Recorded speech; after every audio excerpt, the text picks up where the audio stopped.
Right, everyone. So I thought I'd do a little video on the keys points of getting your puppy to retrieve at the beginning and the sort of things that I see people doing wrong. So I'm going to use an extract from one of my videos from early on when I first got Charlie. Don't forget, if you haven't seen Charlie's vlog, go into my videos and go down and you'll see episodes 1 to about 12 or 13. There's about 13 different episodes you can watch. But I have slightly covered this in the early episodes, but I thought I would make a video where I make some key points and pick out the really important bits.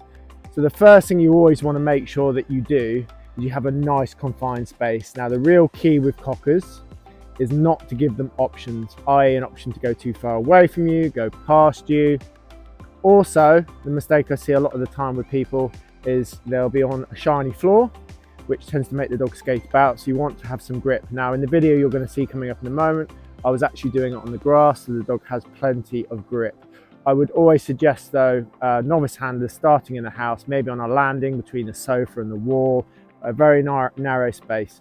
And I normally say if you're sitting on your knees and that's where you start, if you can't lean forwards onto your left hand and reach out and touch the dog with your right hand, then the distance is too far. And normally I'll start off with a tiny little rolled up sock, and then once I've got them retrieving that, I tend to go to my 30-gram natural rabbit skin dummy, as I find that's probably the most engaging thing. So watch this clip. I'm going to do some commentary over the top and you'll see the early parts and the bits that we need to try and get right.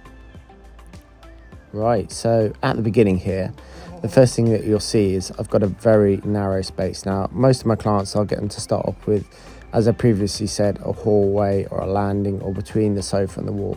You don't really want to give the dog any option to go past you or really to go any further away. Now, I've actually started a bit further away here because I've already got him retrieving fairly reliably out and back.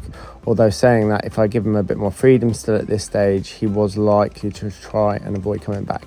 You will have seen there at the beginning I was using a little sock. I'm changing it up here now for the 30-gram full soft natural rabbit skin dummy that I sell, which you can see on my Page Spaniel training kit. Now here the main thing is we're trying to get the dog up on our lap all the time. Now most puppies at the start don't want to come up on your lap. You'll often have to lean forwards, gently pull them up onto your lap, and when you're doing that you're aiming to keep your eyes glued on the retriever all the time. So I have a saying is that as long as the dog is holding the retrieve, whether they're mouthing or chewing it, as long as the retrieve's in their mouth, then I'm happy. Eyes glued on the retriever all the time. And if you feel that they're holding it relatively well, then you let them carry on holding it whilst they're up in your lap. And you'll see me here stroking, taking my time, nice and calm, soft praise, encouraging them up. Now here I've actually changed the format slightly. So I've opened up my training lane and now I'm taking the slight risk of throwing the retriever out and trying to funnel the dog back towards me. But it doesn't always go to plan, which you'll see in a moment. But he's still retrieving nicely here. He's thinking, oh, I think I'm going to go somewhere else. Oh, yeah, I'm going to go around here. Fortunately, he wasn't trying to really get away from me. He was just testing the boundaries. I was able to lift him up, put him back up on my lap. But you see here all the time, I'm aiming to get them up on my lap.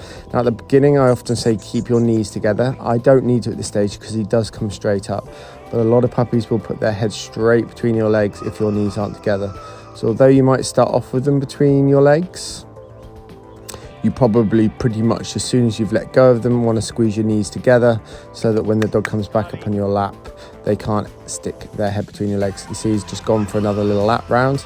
Just gently going to lift him up. Bring him back round again onto that position. I'm always looking to keep the back feet on the floor. Can you see that? Back feet on the floor all the time. I'm never looking to get the dog's feet off the ground.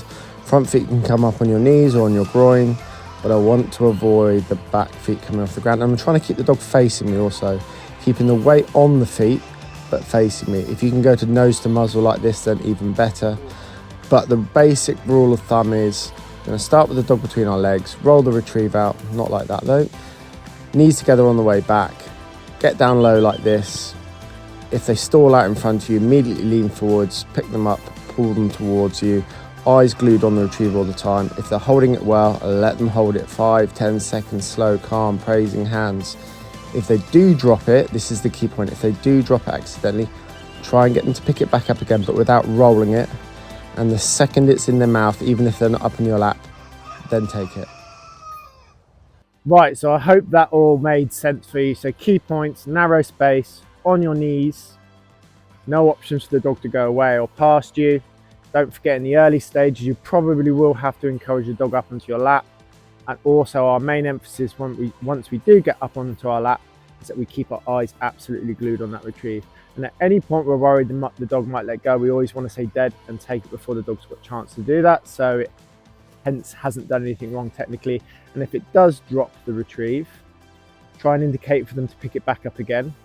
Don't roll it again, because I don't want it to become another retrieve. Indicate to them to pick it back up again. And then the second it's in the mouth, even if they're not on your lap, just take it. Otherwise you can get into that cycle of them picking it up, dropping it, picking it up, and we don't want that. Anyway, I hope this video has been insightful for you. Don't forget to subscribe and like. And if you have any questions, drop them in the description below. Happy training, guys.